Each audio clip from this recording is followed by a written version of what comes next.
주제가 하나님의 나라입니다. 어, 어떻게 보면 이 아, 책의 가장 핵심적인 부분이 아닐까라는 생각을 하게 되어지는데요.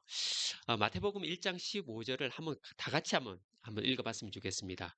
우리 원래 말씀 한번 볼까요? 어, 앞쪽으로 돌리셔서 마태복음 1장 15절입니다. 같이 읽겠습니다. 시작. 이르시되 때가 찼고 하나님의 나라가 가까이 왔으니 회개하고 복음을 믿으라 하시더라. 아멘. 때가 찼고 하나님의 나라가 가까이 왔으니 그 다음에 뭐 하라고요?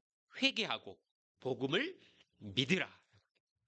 때가 찼고 하나님의 나라가 가까이 왔고 그러니 회개하고 복음을 믿으라라고 하는 말씀입니다.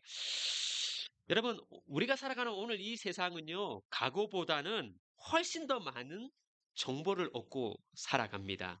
그래서 내가 제 앞에서 설교를 잘못하다가 여러분 검색해 보면, 목사님 잘못 이야기해 주셨는데, 라는 정보가 너무 쉽게 얻을 수 있는 그런 편리한 시대에 살고 있습니다. 뿐만 아니라 여러분, 어, 정보가 많으니까 옳고 그름을 판단할 수도 있겠지만 또 어떻게 해요? 이 많은 정보 가운데 속에서 무엇이 정말 옳고 그른지를 또 분별할 수 있는 그런 불편함 가운데도 있기도 합니다. 우리는 편안함 속에 있긴 하지만 또한 불편함을 또 안고 살아가는 이 시대인 것 같습니다. 오늘날 우리는 이 불확실한 미래를 살아가면서 그 혼란과 그리고 두려움에 대한 그 느낌을 안고 살아갈 때가 있지요. 특별히 지금은 어떤 시대입니까? AI 시대라고 하지 않습니까? AI 시대 속에서 우리 학생들은 어떤 공부를 해야 할지 또 우리는 어떠한 일자리가 남을지에 대해서 고민하면서 우리는 살아가야 합니다. 과거보다 훨씬 더 풍요로운 시대를 살아가고 있지만 어떻게 보면 경제적으로는 양극화가 더 심해지고 있죠. 잘 사는 사람들은 더 잘 살고 못 사는 사람들은 더 못 살고 여러분 그 둘 사이 여러분 어디에 속해 있습니까? 위쪽입니까? 아래쪽입니까? 이 빈부 격차 속에서 많은 사람들은 상대적인 소외와 상실을 안고 살아가기도 하는 것이죠. 아무리 이제는 노력하더라도 개천에서 뭐가 난다고 했죠? 용. 개천에서 용나기가 너무 힘든 시대 아니면 이것이 불가능한 시대를 우리가 살아가고 있는지도 모르겠습니다. 청년들은 과거에 보면 10년 전인가 모르겠어요. 삼포라는 이야기가 나오지 않았습니까? 세 가지를 포기해야 된다고 이야기를 합니다. 뭐죠? 취업, 출산, 결혼 포기하는 거죠. 이래서 3포에서 또 더 나아가서 뭐가 나옵니까? 4포가 나오고 5포가 나오고 7포가 나오고 이제는 뭐예요? M포라는 이야기도 이제 과거의 이야기예요. 모든 걸 포기해야 된다라고 하죠. 인간은 보면 아주 개인적인 존재입니다. 그래서 이 자기 생존 본능에 의해서 살아가기 때문에 자기를 지키기 위해서 때로는 타인을 어떻게 해요? 배제하면서 살아갈 때도 있습니다. 타인을 돌아볼 겨를 없이 먼저 내가 살아남아야 되겠다라고 하는 생각 속에서 우리는 이 불안을 안고 살아가면서 나는 타인을 원하면서도 타인을 배제하며 살아가는 사회가 오늘 우리 살아가는 사회가 아닐까라는 생각을 해봅니다. 여러분 그 예전에 그 웹툰 원작으로 만들어진 드라마 그 타인은 지옥이다라고 하는 드라마를 보셨습니까? 타인은 지옥이다. 예. 한번 뭐 기회가 된다면 한번 보면 좋을 것 같아요.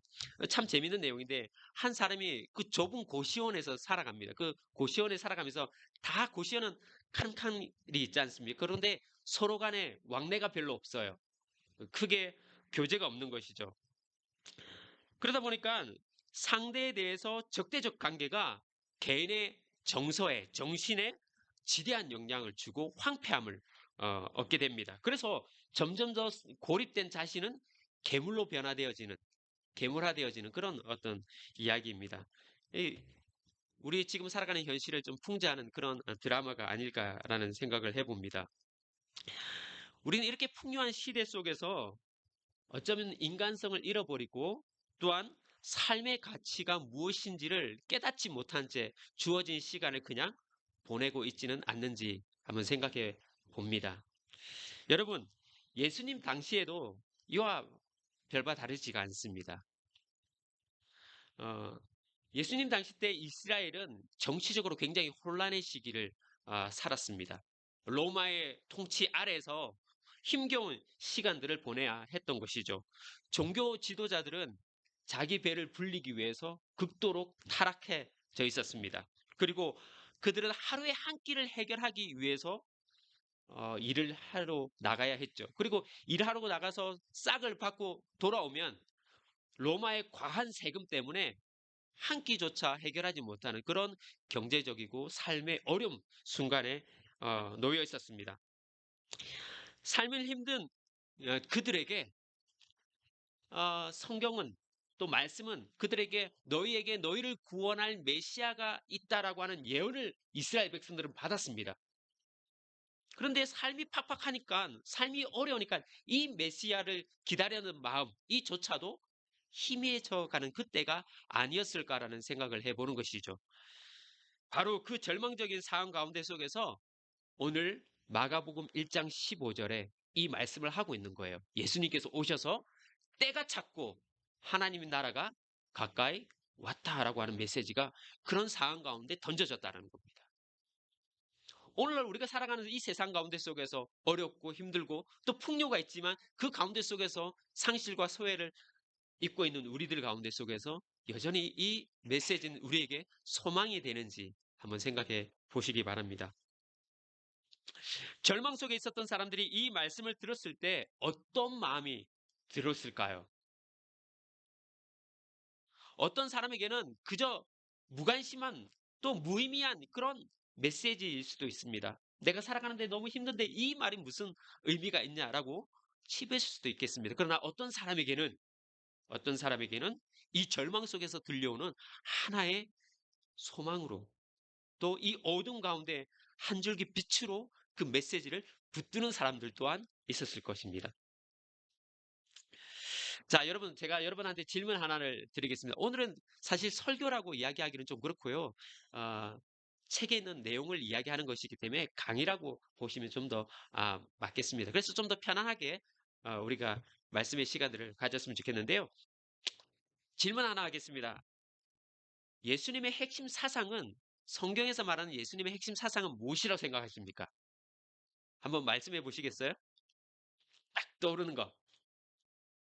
예수님의 핵심 사상. 성경에서는 이걸 말하고 있어. 여러분.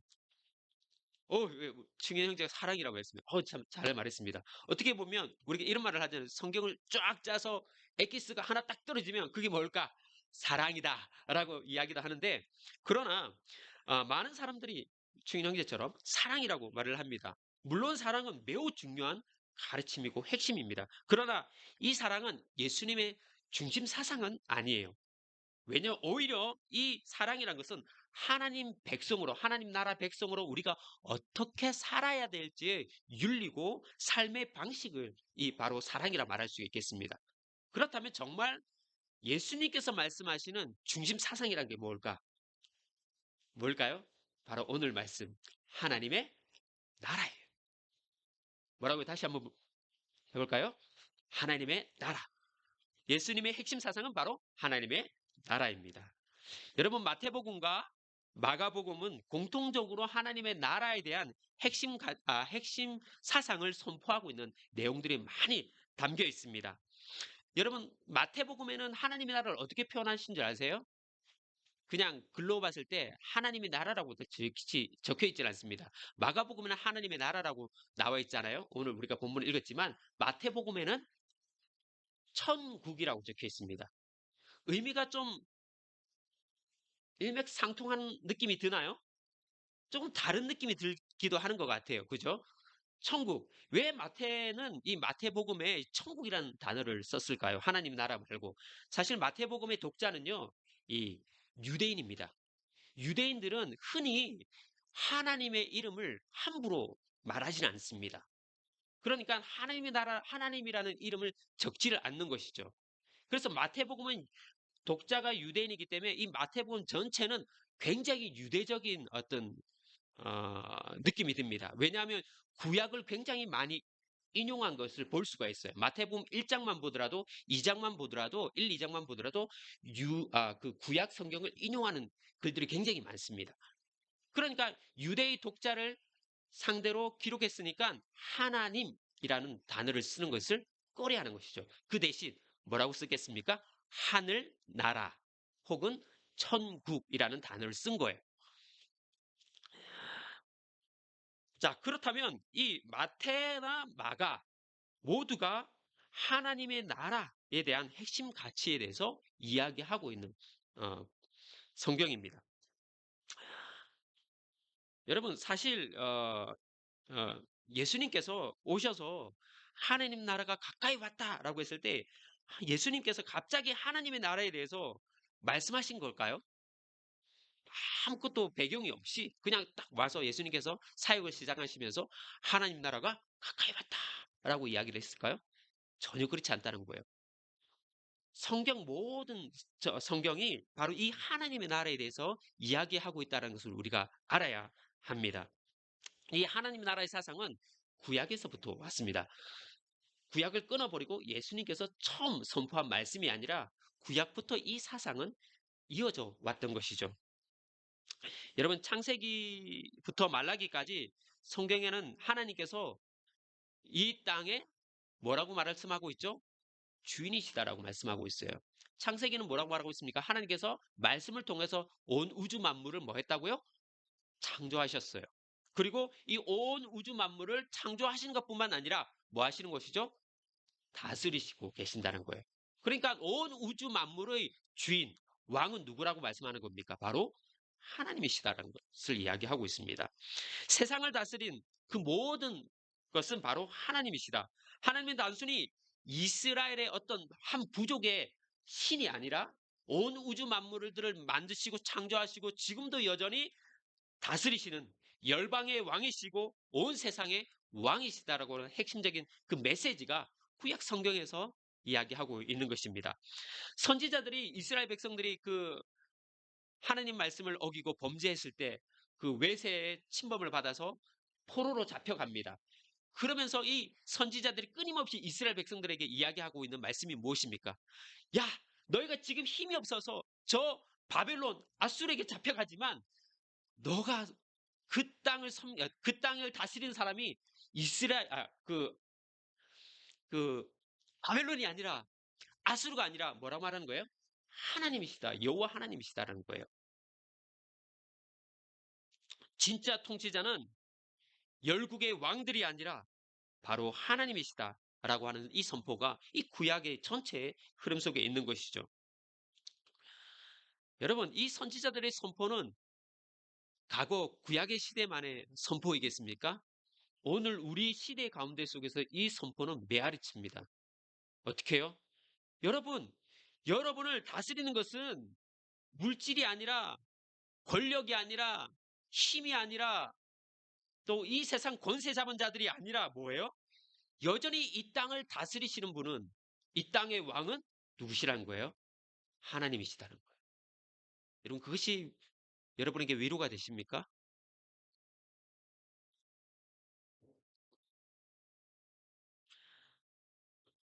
하나님은 단순히 종교적 영역에만 다스리시는 분이 아니세요. 모든 인생의 영역 가운데 다스리는 분이십니다. 우리의 가정에서, 우리의 일터에서, 우리의 삶의 모든 전 영역 속에서 다스리십니다. 정치와 경제와 그리고 우리의 모든 일상의 평범한 일상 가운데 다스리는 분이 바로 하나님이십니다. 그러므로 하나님의 나라는 예수님께서 새롭게 무언가 만든 개념이 아니에요. 구약에서부터 여전히 이어져 온 성경의 중심적 사상이라는 것이죠. 여러분, 우리가 하나님 나라의 사상을, 그 하나님 나라 사상을 잃어버리면 신앙은 굉장히 개인적이고 내면적인 종교로 전락할 수가 있습니다.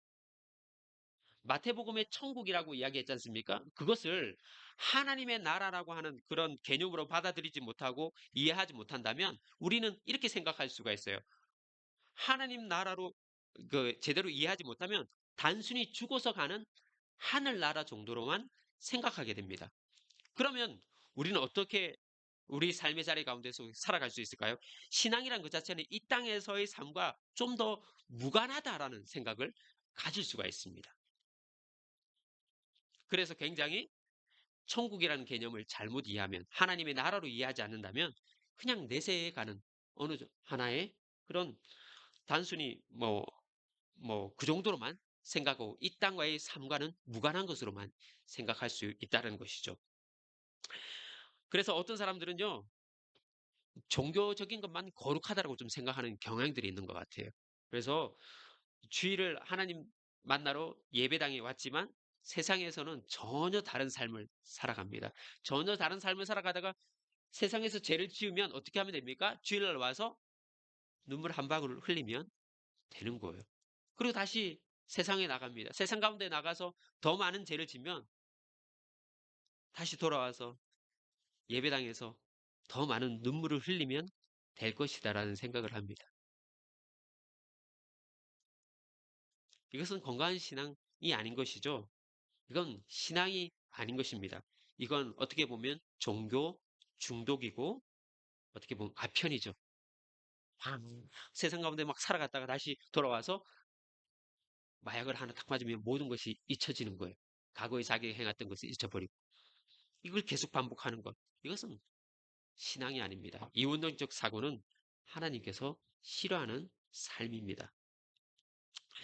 다시 말합니다. 신앙이란 것은요, 하나님께서 모든 영역 가운데 다스림을 받아들이는 것. 이것이 우리의 신앙입니다.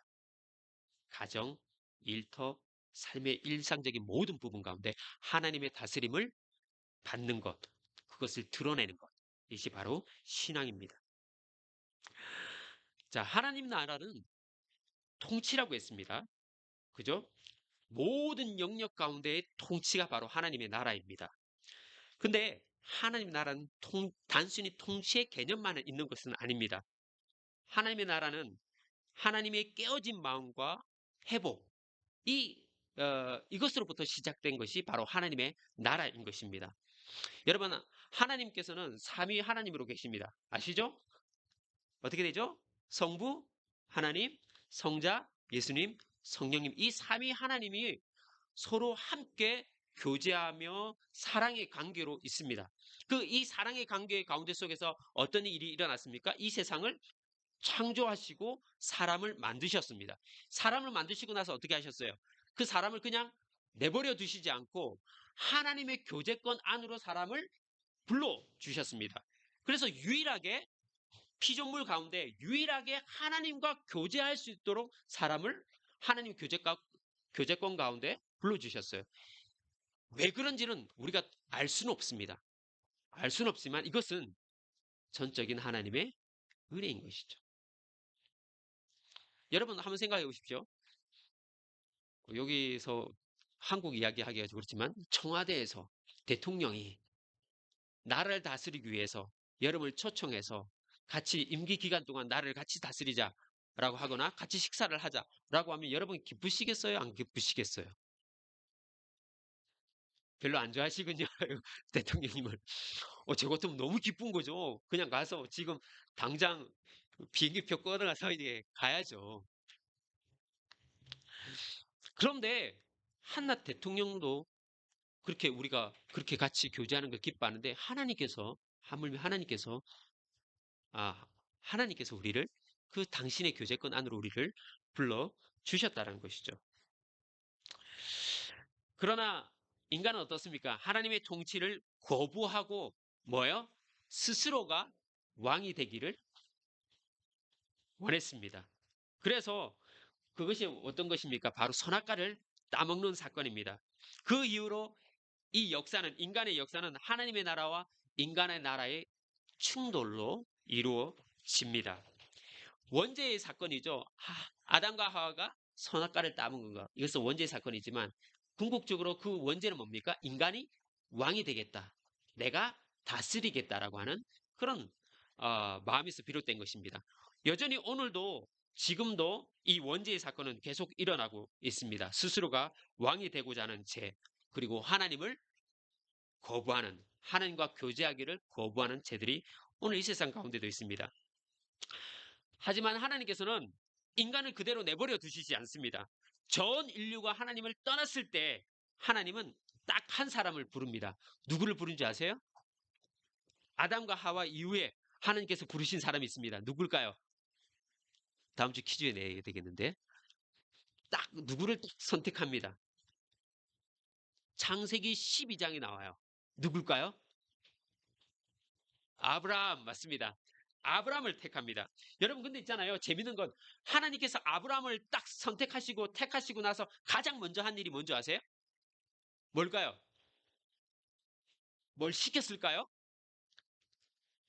하나님께서 아브라함에게 제일 먼저 한 게 복을 주십니다. 하나님께서 복을 주셔요. 근데 이 사건이요. 대기 유사한 사건이 또 하나 더 있습니다. 하나님께서 아브라함에게 복을 주는 사건 그 전에도 이와 비슷한 사건이 있어요. 어떤 사건일까요? 아시면서 이야기 안 하시나요? 창세기에 하나님께서 아담과 하와를 창조하시고 나서 가장 먼저 하셨던 일이 뭔지 아세요? 야, 내가 너를 창조했으니까 생육하고 번성해! 이렇게 이야기했을까요? 아니요. 제일 먼저 했던 게 뭐예요? 하나님께서 그들에게 복을 주시는 거예요.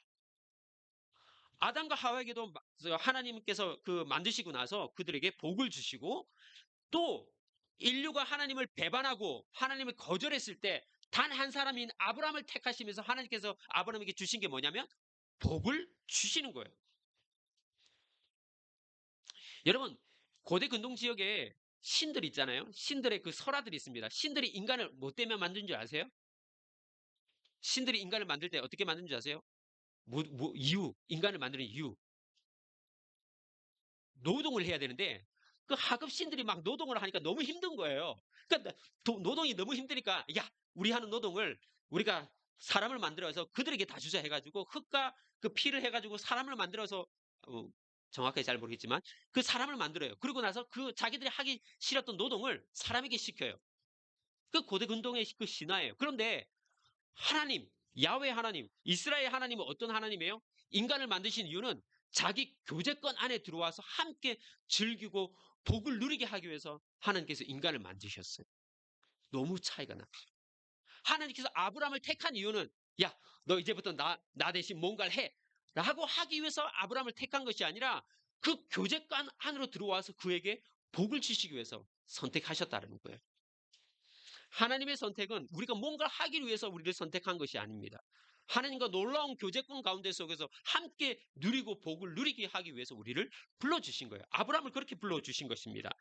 자, 그리고 하나님은 아브라함을 통해서 어떤 일을 하면 엄청나게 그에게 복을 주시고 나서 내가 너 지금 한 명이지 내가 너를 통해서 내가 큰 민족을 이룰 거야. 그리고 그 민족을 통해서 내가 할 일이 있는데 너로부터 시작된 그 민족을 통해서 내 모든 열방이 모든 세계가 내게서부터 복을 얻는 그런 세상을 만들 거야. 라고 하시면서 그 약속을 주시는 거예요.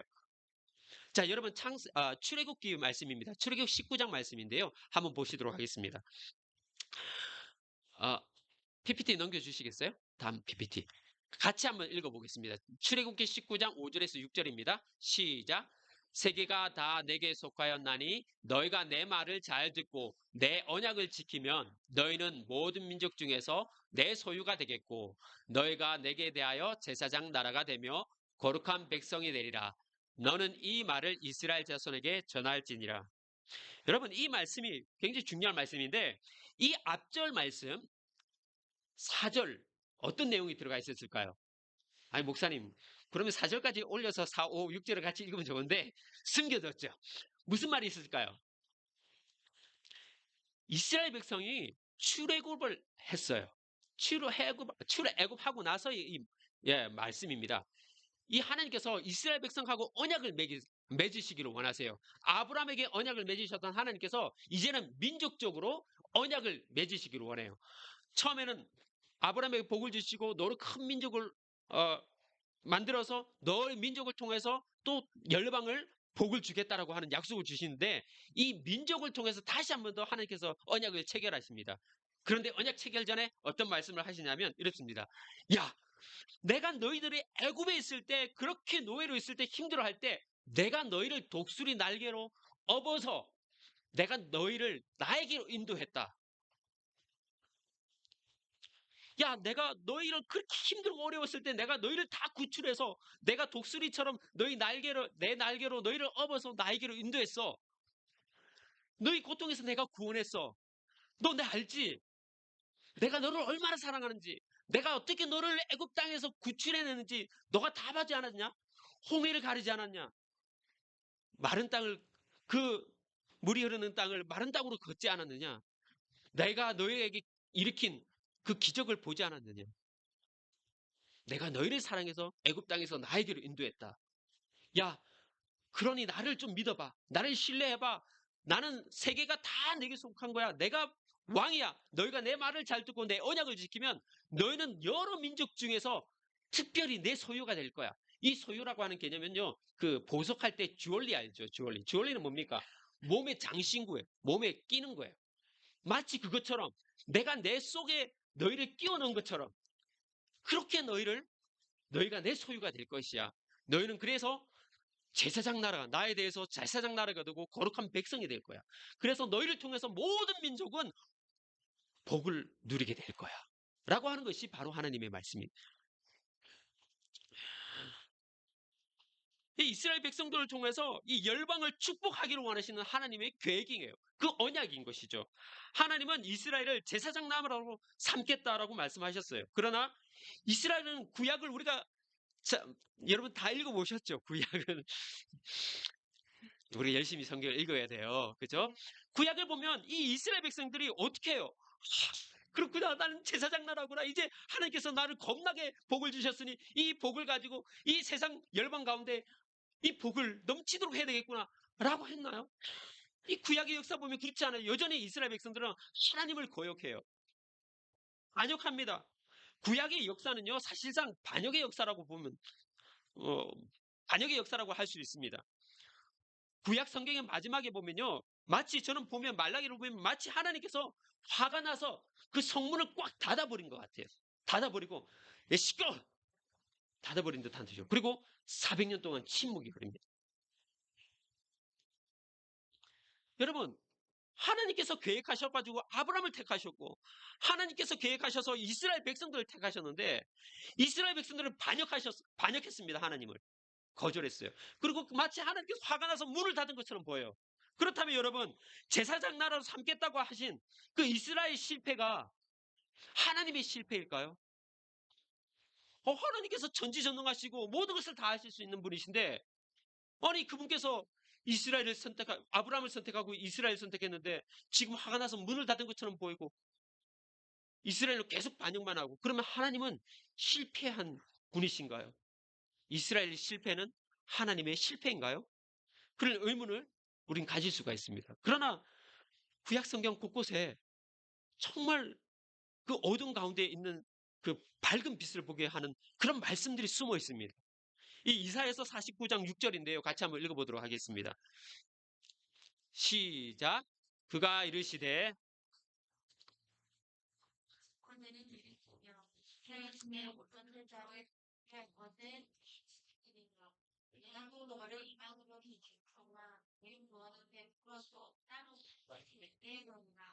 아멘. 여기 보면 하나님께서 이스라엘이 실패하는 그 곳마다 하나님께서 손을 그냥 놓고 그냥 지켜보시지 않아요. 하나님은 일하시는 분이세요. 여전히 하나님의 계획 따라서 하나님은 일하시는 분이세요. 사람이 실패하더라도 하나님께서는 하나님의 계획을 이루시는 분이시는 것을 우리는 믿어야 합니다. 그래서 하나님은 이스라엘 실패 가운데 속에서 어떤 일을 하시냐면 뭐예요? 열방의 빛이 될 메시아를 준비하고 있다고 이사야서 말을 하고 있어요. 이스라엘 회복을 넘어서 이스라엘이라는 나라의 회복을 넘어서 이 열방을 그 빛으로 인도할 그 메시아를 준비한다라고 말씀하고 있어요. 또 한 구절을 볼까요? 이사야서 11장 10절입니다. 시작.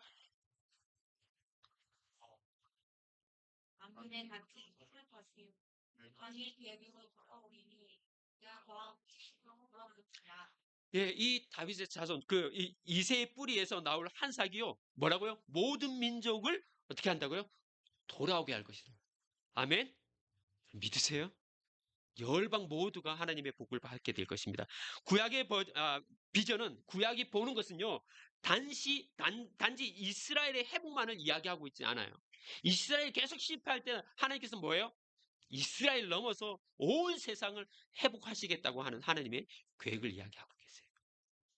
그래서 예수님께서 딱 오셔서 때가 찼다라고 선포하는 것은 구약에서 그렇게 기다려왔던 그 때가 시작되어졌다라는 선언인 거예요. 그러니까 예수님의 어떤 선언은 뭐예요? 하나님의 나라의 선언은 구약으로부터 계속 이어진 사건인 거예요. 반역의 시대가 끝나고 이제는 하나님이 다시는 시대가 시작되어졌다라고 하는 이 메시지가 바로 마가복음 1장 우리가 읽었던 말씀인 것이죠. 그리고 예수님은 하나님의 나라의 선포는 단순히 말이 있지 않습니다. 예수님께서 오셔서 하나님 나라가 하나님 나라가 가까웠다라고 이야기하시면서 예수님께서 온 고을을 다니시면서 하셨던 일이 있습니다. 어떤 일을 하셨을까요?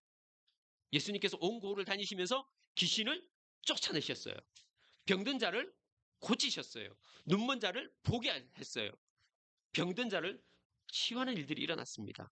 맞습니까? 억눌리던 자들을 자유롭게 했습니다. 왜 이런 일이 일어날까요?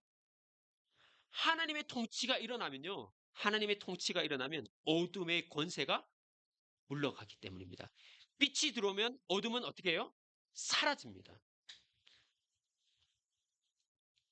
그래서 요한복음 1장에는 뭐예요? 예수님을 빛으로 이야기를 하고 있죠. 예수님이 가는 곳곳마다 뭐예요? 치유가 일어납니다. 그리고 회복이 일어납니다. 왜요? 하나님의 나라가 예수님 가는 곳곳마다 임하기 때문인 것이죠. 그렇다면 여러분, 오늘날은 어떻습니까? 오늘날에도 하나님의 통치는 이미 시작되어졌습니다. 예수님께서 이 땅에 오심으로 그때가 시작되었습니다. 그러나 아직 이 하나님의 나라는 완전히 이루어지지 않았습니다. 여러분, 예수님을 믿으면 병이 낫습니까? 안 낫습니까? 어려운 질문을 할게요. 자, 어렵습니다. 잘 대답해야 됩니다. 여러분의 믿음을 제가 테스트 이런 말 쓰면 안 되지만 농담으로 하는 이야기인지 아시죠, 여러분? 예수님을 믿으면 병이 낫습니까? 안 낫습니까? 여러분 다 똑똑하세요. 왜냐하면 낫습니다, 안 낫습니다 이런 이야기 하잖아요. 맞습니다. 예수님 믿으면 병이 낫기도 합니다. 제가 어렸을 때 제가 팔이 한번 다쳐서 마비 있어서 병원에 가서 이게 돌아오지 않는다고 한 적이 있어요. 할머니가 그래서 매일마다 이렇게 기도를 해준 적이 있어요. 자전거 타다가 이제 사고가 난 적이 있는데 매일마다 기도한 적이 있어요. 팔이 나았어요. 못 움직인다고 했는데 움직이게 되어졌어요. 또한 예수님을 믿으니까 우리가 성교하는 곳곳에서 귀신이 떠나가는 것을 저 목격한 적도 있어요. 제가 기도한 적도 있고.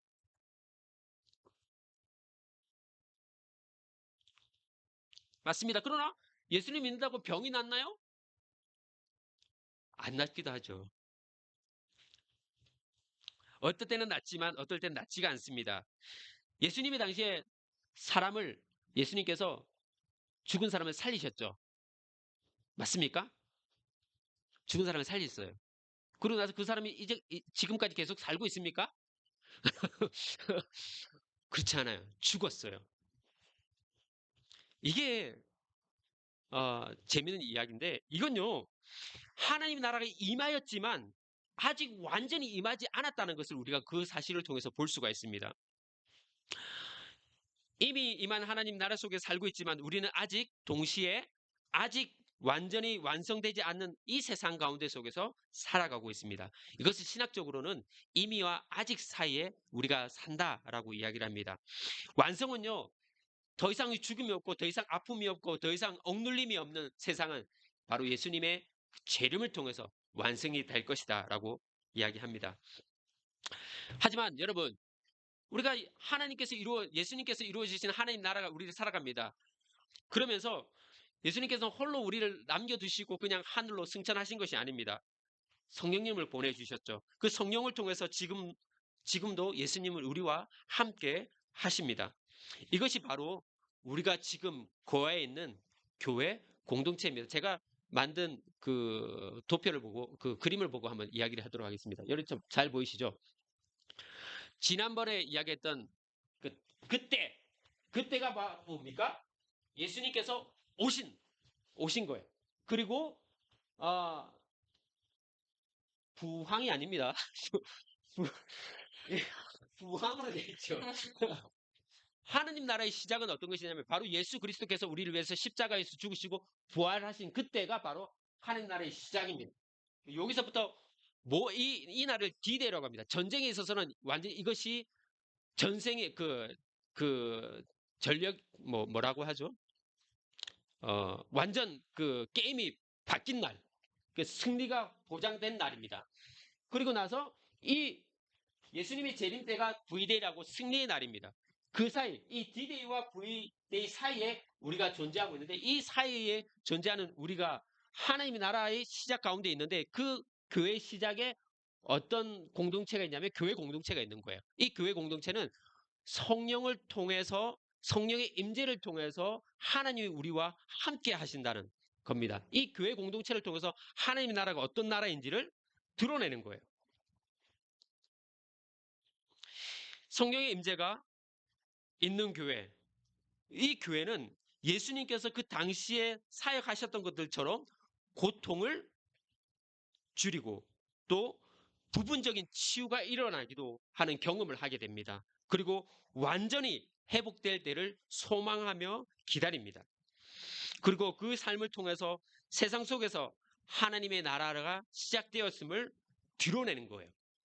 우리가 이 나라의 교회가 어떤 삶을 살아가냐면 앞으로 하나님 나라가 도래할 하나님 나라가 어떤 나라인지를 우리가 이 세상 가운데 속에서 드러내는 거예요. 그래서 교회가 가는 곳곳마다 무엇이 일어나야 되냐면 회복과 치유가 일어나는 거예요. 왜 회복과 치유가 일어납니까? 교회는 바로 성령을 통해서 예수 그리스도가 임재한 곳이기 때문에 그 치유의 사역과 회복이 일어나는 것입니다. 그런데 이 치유와 회복이 부분적으로 일어날 수 있습니다. 그렇지만 이것을 통해서 앞으로 도래할 하나님 나라가 어떤 나라인지 교회가 드러내는 것이죠. 여러분, 하나님은 완벽한 사람을 사용하시지 않습니다. 여러분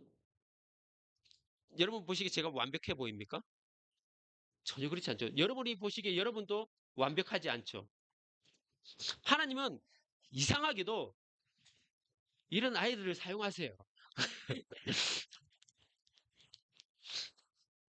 네. 하나님께서는요, 대단한 사람들만 사용하지 않습니다. 연약하고 부족한 사람들을 통해서 하나님이 자신의 영광을 드러내세요. 교회 공동체가 그렇습니다. 예수님의 십자가에 돌아가실 때 그 앞에서 열두 제자들이 어떻게 했습니까? 한 사람은요, 예수님을 배반했어요. 팔았어요. 그리고 11제자들은 어땠습니까? 그 십자가 앞에서 11제자들이 예수님을 지킬 거라고 했습니까? 전혀요. 예수님께서 못 박히실 때 다 도망갔습니다. 수제자라고 하는 베드로도 3번이나 예수님을 부인하며 도망갔었습니다. 그리고 여러분 아시죠? 바울은 어떤 사람입니까? 바울은 예수님을 믿는 사람들을 박해하기 위해서 교회를 박해했던 사람이에요. 그런데 하나님께서는 오히려 그렇게 연약하고 다 도망가고 별 볼 일 없는 사람을 택하셔가지고 하나님의 영광을 드러내시는 거예요. 교회가 그렇습니다. 여러분, 우리 교회에 있어서 우리가 이렇게 생각할 수 있어요. 교회 생활 좀 오래 했고 신앙생활 오래 한 것이 뭐 좀 대단한 것처럼 여기는 것처럼 생각하는 사람들도 있습니다. 교회는요, 연약함을 고백하는 공동체여야 됩니다. 철저하게 겸손해야 합니다. 내가 좀 더 안다고, 내가 좀 더 신앙생활 오래 했다고, 다 아는 것 마냥 떠들어대는 것, 그거 아닙니다. 그거 교회 아닌 것이죠. 하나님 앞에서 겸손히 배울 줄 알아야 합니다. 그 가운데 속에서 자라가기를 희망해야 하는 것이죠. 또한 서로에 대해서 말하기보다 서로에 대해서 듣는 사람이 되어야 합니다. 왜냐하면 우리 모두가 뭐예요? 하나님의 자녀예요. 우리가 모두 하나님의 자녀라는 것은 무엇을 말합니까? 우리가 한 가족이라는 거예요. 이 땅에서는 모르겠지만 저 하늘에 갔을 때 우리 다 한 가족이에요. 내가 너 위에 있다. 라고 생각해서는 안 됩니다. 더 서로를 섬기고 사랑하고 들어줄 수 있는 그런 존재가 되어야 합니다. 사랑하는 여러분, 그렇다면요, 이 하나님의 나라는 누구의 것일까요? 자, 한번 따라해 보겠습니다. 믿고 따르는 자들의 것이다. 시작. 누구의 것이라고요? 시작. 예. 우리가 어떤 사람을 이해하려고 하면요, 먼저 어떻게 해야 되겠죠? 깊은 관계 가운데 있어야 합니다. 깊은 관계가 깊어지면 어떻게 해요? 이 사람이 어떤 상황 가운데 속에서 나에게 이런 말을 했는지 금방 캐치가 가능한 것이죠. 근데 관계가 없으면요, 이 사람이 무슨 말을 해도 잘 이해가 되지 않을 때가 있어요. 여러분, 우리가 가장 가까운 부부 사이, 그 부부 사이 신혼 때 싸움을 되게 많이 하지 않습니까? 왜 싸움을 많이 안 해보셨죠? 저만 나쁜 사람인 거죠? 부부 사이 때 그 신혼 초기 때 굉장히 싸움을 많이 합니다. 왜 그렇겠습니까? 한 사람의 세계관과 한 사람의 세계관이 만나요. 충돌이 되어지는 거죠. 이해할 수 없는, 저는 화장실 휴지를 바깥쪽으로 해야 되는데 안쪽으로 되어 있어요. 이 세계관이 다른 거예요. 아니, 별것 아닌 것이 막 충돌이 되는 거예요. 그런데 있잖아요. 오래 깊이 관계를 맺고 나면 어떻게 됩니까? 이해가 되는 거예요. 이해가 되면서 어떻게 해요? 슬슬 포기합니다. 포기하는 것이죠. 포기하는 것 이 자체가 뭐예요? 커뮤니케이션이 이루어졌다는 거예요. 예. 빨리 포기할 건 포기하는 것. 이게 지혜로운 거잖아요. 여러분, 그 크신 하나님을 관계없이 바깥에서 보면 보이겠어요? 우리가 깊은 관계 속에서 서로를 이해하는 것처럼 우리도 뭐예요? 예, 하나님도 우리가 깊은 관계 속에서 그분을 바라볼 수 있어야 되는 것이죠. 많은 사람들은요, 그냥 지식적으로 뭔가를 알려고 해요. 기독교에 대해서 알려고 하지만 더 중요한 건 뭡니까? 관계 속에 들어왔을 때 비로소 보이는 것들이 있습니다. 하나님 나라도 마찬가지입니다. 하나님 나라는 단순히 지식이 아니라 관계 속에서 이루어집니다. 관계 안에 들어왔을 때 하나님의 나라가 점점 더 선명해집니다. 믿고 따를 때 그때 뭐예요? 더 선명해 보여요. 예수님께서 이렇게 순종하라고 했는데 내가 그 말씀대로 딱 순종해 보니까 그때 뭐예요? 하나님 나라가 내 눈앞에서 선명하게 보이는 거예요. 관계 속에서 그분의 말씀에 순종할 때 점점 더 뭐예요? 선명하게 하나님 나라가 보이는 거예요. 여러분 정말 하나님의 나라를 선명하게 볼 수 있는 계속 그 나라를 더 깊이 있게 알아갈 수 있는 저와 여러분이 되기를 축복합니다. 두 번째입니다. 두 번째, 하나님 나라는 누구의 것이냐? 어린아이들 같은 자들의 것입니다. 같이 한번 읽어볼까요? 시작. 어린아이들 같은 자들의 것입니다. 예. 마가복음 10장에 보면 예수님께서 어린아이를 안으시면서 하셨던 이야기가 있어요. 뭐 어떤 이야기를 하셨어요? 천국은 하나님 나라는 이런 자들의 것이다 라고 하는 거예요. 그러니까 어린아이를 딱 안으시면서 하나님의 나라는 이런 자들의 것이다. 이런 자들이라는 것은 어떤 자들입니까? 왜 어린아이 같은 사람이 하나님의 나라의 것이라고 말씀하고 있는 걸까요? 생각해 보십시오. 순수해서요? 순진해서요? 그렇다면 우리 모두가 다 하나님 나라를 볼 수가 없습니다. 저만 순진하지 않습니까? 여러분 순진하니까 하나님 나라를 다 볼 수 있나요? 예, 아니에요. 그런 의미가 아닙니다. 어린아이 같다는 말은요, 어린아이가 자기 방어 능력이 있어요, 없어요? 물건이 떨어지면 어떻게 합니까? 딱 잡고 막 이렇게 물건이 있으면 빨리 피하고 이렇지 않지 않습니까? 자기를 보호할 수 있는 능력이 없어요. 자, 우리는 우리 자신을 지키기 위해서 뭘 합니까? 학벌, 좋은 스펙, 또 그리고 좋은 백그라운드, 재물, 배경들을 따집니다. 이런 것들을 쌓아놓기도 하죠. 물론 이런 것들이 삶에 있어서 중요하지 않다라고 말하는 건 절대 아닙니다. 이것이 너무 필요합니다. 그렇지만 궁극적으로 우리를 지켜주는 것이 물질, 학벌, 그리고 힘, 이 배경 이런 것들이 아니라는 거예요. 나를 지켜주는 것이 이런 것들이 세속적인 것들이 아니라 바로 하나님이다라는 거예요. 어린아이는 마치 자기 보호 능력이 아버지께 두는 것처럼 우리도 모든 것을 하나님을 의지하는 것, 이것을 말하고 있는 것입니다. 여러분, 이 어떻게 보면 그 학벌과 그 우리를 지킬 수 있는 스펙과 재물 이런 것들은요, 마치 여러분 아담과 하와가 그 선악과를 따먹고 나서 뭐 수치심을 느끼게 됐잖아요. 그 수치심을 느끼고 나서 이들이 했던 행동이 뭡니까? 숨었어요. 숨고 나서 뭘 했죠? 나무 잎으로 뭘 했죠? 가렸어요. 마치 저는 이걸 보면서 이거와 같다는 생각이, 나뭇잎 같다는 생각이 들어요. 내가 의지하는 것은 이 나뭇잎 같은 거예요. 내가 생각하는 스펙이나 학벌이나 뭐 재물이나 이런 것들은요, 그것을 의지하는 것, 내 수치를 덮는 것, 이건 완전히 우리 수치를 회복할 수 있는 방법이 아닌 거예요. 오직 하나님을 의지할 때만이 우리는 하나님 나라를 경험하게 되어집니다.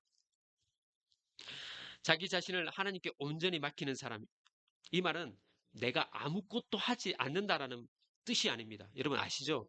그 정도는 내가 의지할 대상이 바뀌는 거예요.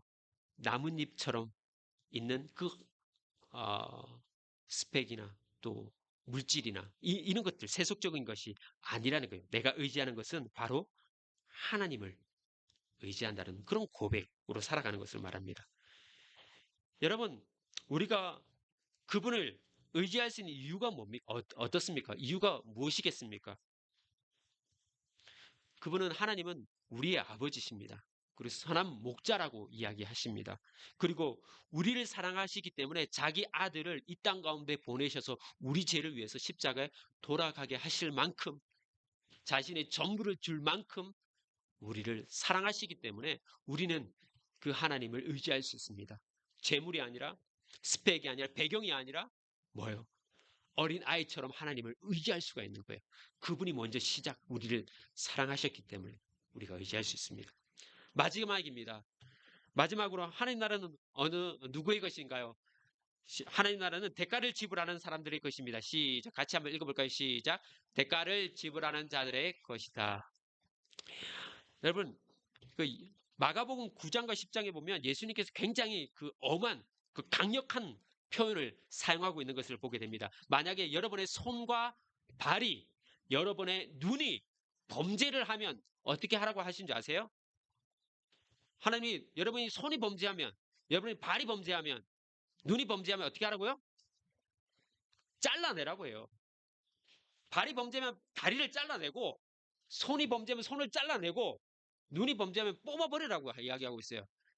자, 이 말씀대로 실천할 사람이 여기 아무도 없잖아요. 그죠? 예. 이 말씀 무슨 말씀일까요? 하나님 나라에 합당하지 않는 것들, 하나님 나라에서 보기에 합당하지 않는 것들을 잘라내라는 거예요. 하나님의 나라를 가로막는 것들, 그 가로막는 것들 과감하게 내쳐버려라라고 하는, 뽑아버려라라고 하는 것입니다. 여러분, 우리가 순례길 갈 때 어떻게 합니까? 순례길에 짐을 한 것 들고 가면 어떻게 됩니까? 완주를 못 해요. 가면서 어떻게 해요? 버려요. 버릴 때부터 어떤 것부터 버리죠? 제일 필요 없는 것부터 버려요. 그리고 가장 몸에 가장 가깝게 제일 필요한 것을 배낭에 메고 가죠. 여러분 산행할 때 어떻습니까? 완전 군장으로 해서 산행하는 사람이 있습니까? 군인 빼고는 그럴 수가 없어요. 그죠? 세상은요, 우리에게 뭐라 합니까? 소유하라고 충동질합니다. 더 많이 소유해라. 더 많이 가져라. 더 많은 힘을 가져라. 더 많은 물질을 가져라. 그렇게 이야기하죠. 그러나 하나님 나라는요, 그 나라를 위해서 우리가 버려야 할 것이 무엇인지 생각하고 버려라고 이야기해요.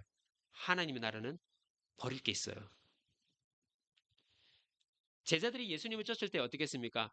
배와 물고기, 잡은 물고기를, 그물을 다 이어지고 예수님을 쫓지 않았어요. 다 버려뒀어요. 우리에게도 하나님 나라를 살아갈 때 버려야 할 것이 있습니다. 여러분, 자기의 고집일 수도 있겠죠. 좋지 못한 습관일 수 있습니다. 때론 내가 마땅히 받아야 할 권리, 그것 또한 포기하라고 할 때 포기할 수 있는, 버릴 수 있는 그런 믿음이 필요합니다. 오늘 찬양해 보니까 가사에, 나의 하나님의 가사에 제가 마음이 너무 와닿은 게 있어요. 뭐냐면 두려움이 없는 믿음. 그분을 신뢰하기 때문에 내가 버릴 수 있는 믿음. 그것 때문에 전혀 두려워하지 않을 수 있는 믿음. 그리고 마지막 찬양에 보면 아무것도 두려워하지 말라. 주님이 나를 지켜주신다. 놀라지 말라. 겁내지 말라. 주님 나를 지켜주신다. 라고 말씀하고 있어요. 우리가 이걸 고백했어요. 여러분, 버리는 거예요. 여러분, 우리가 살아갈 때 버리는 훈련이 필요합니다. 우리가 하나님 나라를 살아갈 때 버릴 수 있는 것들은 과감하게 버려야 합니다. 선택은요, 하나를 선택했다는 의미가 있지만 또 다른 것을 내가 선택하지 않고 버렸다라는 의미도 있습니다. 버리는 거예요. 하나님의 나라를 선택했다면 바로 요구되어지는 대가가 있습니다. 버려야 할 것이 있습니다. 그 나라를 선택한 자들에게는 대가가 지불되어집니다. 그런데 여러분, 기억하십시오. 꼭 기억하십시오. 내가 버린 것보다 더 큰 하나님의 은혜가 여러분 가운데 있을 줄 여러분 믿으시기 바랍니다. 내가 버린 것은 잃을 수 있지만 하나님께서는 10으로 더 큰 은혜를 우리에게 주실 줄 여러분 믿으시기 바랍니다. 여러분, 어느 나라에 속하시겠습니까? 때가 찼고 하나님 나라가 가까이 왔습니다. 저와 여러분이 이 예수님의 부르심에 그 나라에 살아가기를 원하고 소망하는 그런 당신의 친백성이기를 원합니다. 오늘 말씀을 마무리하겠습니다. 예수님의 중심 사상은 바로 하나님의 나라입니다. 모든 영역의 통치를 이야기합니다. 또 하나님 나라의 시작은 깨어진 마음, 인간의 죄를 통해서 그 마음을 회복하고 또 치유하는 계획에서부터 시작되어졌습니다. 그러나 이 하나님 나라는 완전히 임하지 않았기 때문에 이 교회를 통해서 이미 시작되었지만 완전히 이루어지지 않은 이 그 하나님 나라의 이 교회가 하나님 나라를 드러내는 기관으로 공동체로 부름받았습니다. 그리고 그 나라에 누가 살아갈 것인가? 믿고 따르는 자들이었습니다. 관계 속에 있어야 합니다. 어린아이 같이 하나님을 의지하는 사람입니다. 그리고 대가를 지불할 수 있는, 버릴 수 있는 용기가 있는 사람들입니다. 여러분 이 시간에 두 눈을 감아 보시죠. 두 눈을